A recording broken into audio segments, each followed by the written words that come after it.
Hello नमस्कार सभी विद्यार्थियों का उत्कर्ष एग्रीकल्चर क्लासेज के आपके अपने इस यूट्यूब चैनल पर मैं जीएल चौधरी आप सभी का हार्दिक स्वागत और अभिनंदन करता हूं।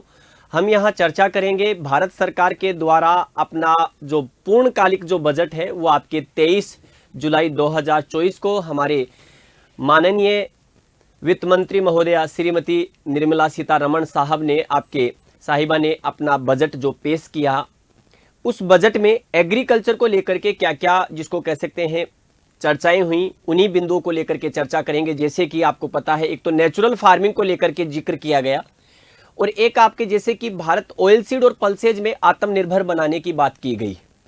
तो उन्हीं बिंदुओं से संबंधित कुछ चर्चा करेंगे। आपके बजट की मुख्य विशेषताएं, और मुख्य विशेषताओं में हम जो चर्चा करेंगे वो हम सिर्फ और सिर्फ आपके कृषि को लेकर के चर्चा करेंगे, क्योंकि कृषि बजट के बारे में ही हम पढ़ने वाले हैं। तो कृषि में क्या क्या बातें जो है उल्लेखित की गई कल के बजट में, उन्हीं को लेकर के चर्चा करेंगे। तो देखिएगा, कुछ विशिष्ट बिंदु कुछ इस प्रकार से हैं आपके, अगर आप देखेंगे तो विकसित भारत के लिए कुछ प्राथमिकताएं आपके दी गई। उनमें से हम एग्रीकल्चर को लेकर के बात करें, कृषि में उत्पादकता और अनुकूलता, ये ध्यान रखना आपको, यानी कि एग्रीकल्चर में हम किस प्रकार से हमारे प्रोडक्शन को बढ़ा सकते हैं और किस प्रकार एग्रीकल्चर को आज के वातावरण के अनुकूल किया जा सकता है। तो एक तो प्रोडक्टिविटी पर जोर दिया और दूसरा अनुकूलता पर जोर दिया। साथ में ही एग्रीकल्चर आपके जिसको कह सकते हैं एग्रीकल्चर इंफॉर्मेटिक्स, एआई का भी इसमें क्या है जिक्र हुआ है। वो किस प्रकार देखते हैं, देखिएगा। सबसे पहले तो भारत सरकार ने जोर दिया किस पर कि एग्रीकल्चर सेक्टर में हम ज्यादा से ज्यादा अनुसंधान को बढ़ावा देंगे, और जब अनुसंधान को बढ़ावा देंगे तो आपके नई नई वैरायटीज निकल करके आएंगी। तो आप देखेंगे इसमें कि लगभग आपके हॉर्टिकल्चर और आपके एग्रीकल्चर की देखेंगे तो लगभग 32 क्रॉप्स, और इन 32 क्रॉप्स की 109 वैरायटीज आने वाले समय में सरकार रिलीज करेगी, जो कि अपने आप में बड़ी उपलब्धि है। इससे क्या होगा, प्रोडक्शन बढ़ेगा। तो पहला है परिवर्तनकारी कृषि अनुसंधान, उत्पादकता को बढ़ाने और जलवायु के अनुकूल किस्मों के विकास पर जोर देने के लिए कृषि अनुसंधान व्यवस्था की व्यापक समीक्षा करना। यानी कि भारत सरकार आज बढ़ते जिसको कह सकते हैं रासायनिक खेती का दुष्प्रभाव कहें, या यूं कहें कि जलवायु का जो परिवर्तन हो रहा है लगातार, उसके अनुकूल वैरायटी के डेवलपमेंट पर सरकार जोर देने के लिए बात कर रही है। तो इस पर एग्रीकल्चर रिसर्च जिसको कह सकते हैं उसको बढ़ाया जाएगा, ये ध्यान रखना आपको।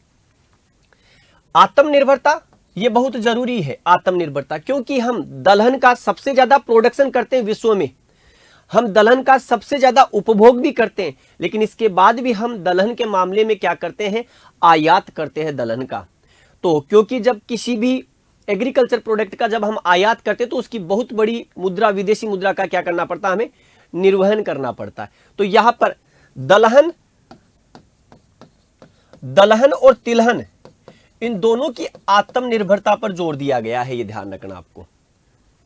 तो यहां देखो, जैसे तिलहन के रूप में सरसों, मूंगफली, तिल, सोयाबीन और सूरजमुखी जैसी तिलहनों के लिए क्या किया गया, इनके प्रोडक्शन को बढ़ाने पर क्या करेगी सरकार, जोर देगी जिसको कहा जाए तो, और इनके आत्मनिर्भरता को बढ़ावा देगी। यानी कि सरकार इनके उत्पादन को बढ़ावा देकर के तिलहन के उत्पादन में हम आत्मनिर्भर बनाना चाहते हैं। क्योंकि आपको पता है एग्रीकल्चर में अगर हम सबसे ज्यादा अगर किसी का आयात करते हैं तो वो है आपके एडिबल ऑयल। हम एडिबल ऑयल का क्या करते हैं, एडिबल ऑयल का सबसे ज्यादा जिसको कह सकते हैं हम इंपोर्ट करते हैं, ये ध्यान रखना आपको। और इसमें भी कौन सा है ताड़ का तेल, ऑयल पाम जो होता है उसका सबसे ज्यादा हम आयात करते हैं, क्योंकि ये एक सस्ता विकल्प है ऑयल आपके तेल के रूप में। नई किस्मों को तो सरकार ने कहा है कि हम एग्रीकल्चर और हॉर्टिकल्चर की, कृषि और बागवानी की कुल 32 क्रॉप्स और 32 क्रॉप्स की 109 किस्म जो है हाई यील्डिंग वैरायटीज को क्या करेंगे, आपके जारी करेंगे, ये ध्यान रखना। तो नई किस्मों को शुरू करना, किसानों की खेतीबाड़ी के लिए 32 एग्रीकल्चर और बागवानी फसलों की 109 नई उच्च पैदावार वाली जलवायु अनुकूल किस्मों को जारी किया जाएगा। यानी कि वो कैसी होंगी, क्लाइमेट के अनुकूल होंगी। राष्ट्रीय सहकारिता नीति, यानी कि कोऑपरेटिव जो मार्केटिंग है उसके लिए भी बात की गई। सहकारी क्षेत्र के प्रणालीगत, व्यवस्थित और चहुमुखी विकास पर जोर दिया गया।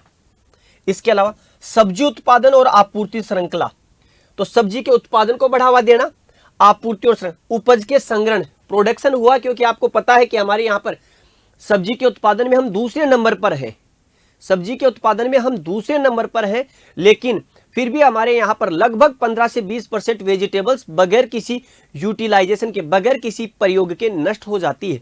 तो हम क्या करेंगे, स्टोरेज भंडारण को सुधारेंगे, संग्रहण की कैपेसिटी बढ़ाएंगे, मार्केटिंग जो चैनल है उसमें क्या करेंगे, हम सुधार करेंगे। हम एफपीओ, फार्मर प्रोड्यूस ऑर्गेनाइजेशन, जो एफपीओ है, इन एफपीओ को क्या करेंगे, मजबूत करेंगे। सहकारी समितियां और स्टार्टअप्स को बढ़ावा दिया जाएगा एग्रीकल्चर में। इस पर जोर दिया गया नेचुरल फार्मिंग में। कहा गया कि हम आने वाले 2 साल में 1 करोड़ किसानों को नेचुरल फार्मिंग की ओर क्या करेंगे, डाइवर्ट करेंगे। ये ध्यान रखना। नेचुरल फार्मिंग क्या है, तो नेचुरल फार्मिंग केमिकल फ्री और आपकी एनिमल बेस्ड फार्मिंग है, ये ध्यान रखना है आपको। तो अगले 2 वर्षों में पूरे देश में 1 करोड़ किसानों को प्रमाण पत्र और ब्रांडिंग के द्वारा, यानी कि अब किसानों को क्या दिया जाएगा, सर्टिफिकेट दिया जाएगा और उनकी ऑर्गेनिक फार्मिंग की क्या की जाएगी, ब्रांडिंग की जाएगी, की सहायता को देकर प्राकृतिक कृषि शुरू की जाएगी। 10,000 आवश्यकता आधारित जैव आदान संसाधन केंद्र स्थापित किए जाएंगे, ध्यान रखना आपको, बायो इनपुट्स वाले।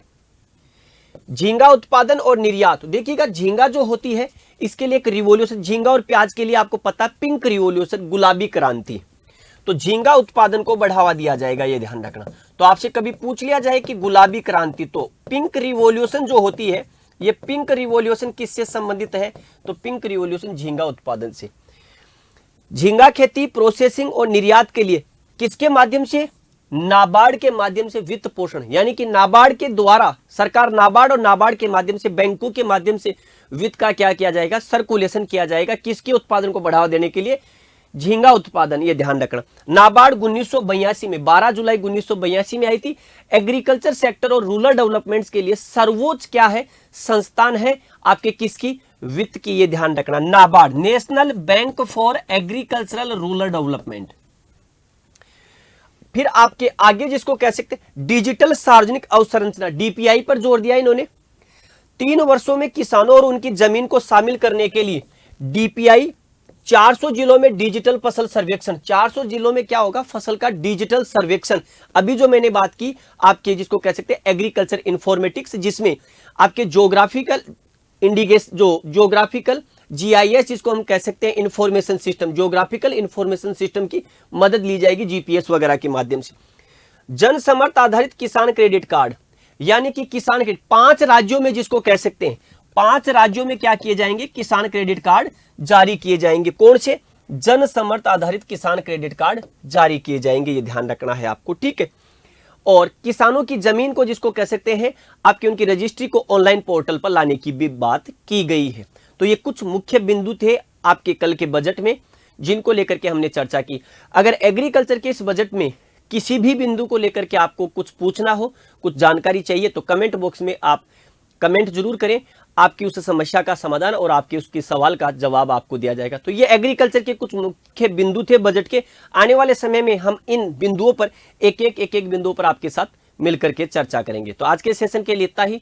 सभी विद्यार्थियों के लिए कृषि क्लास लगी आपको, इसके बारे में जरूर बताएं, साथ में ही क्लास को लाइक और शेयर जरूर करें। पुनः मिलते एक नए वीडियो के साथ, तब तक के लिए सभी को नमस्कार, जय हिंद, जय भारत, बेस्ट ऑफ लक।